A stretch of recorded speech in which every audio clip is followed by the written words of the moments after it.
আমি বড় ধন্য হই। ভগবান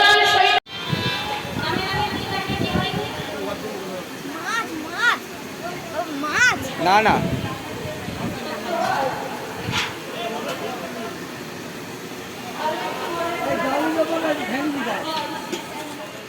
হ্যালো গাইজ, আমি রেডি হয়ে গেছি, রেডি হয়ে বেরিয়ে পড়েছি। এখন যাচ্ছি আমরা নগর পরিক্রমা করতে, তার মানে ঢুলুতে। তা চলো কি কি মজা করি, কি কি আনন্দ করি তোমাদের সঙ্গে সব শেয়ার করব। আমি যতটুকু পাচ্ছি তোমাদের সবার সঙ্গে শেয়ার করছি, আশা করছি ভালো লাগবে। পাশে থেকেও প্রত্যেকটা ভিডিও তোমাদের সঙ্গে শেয়ার করব।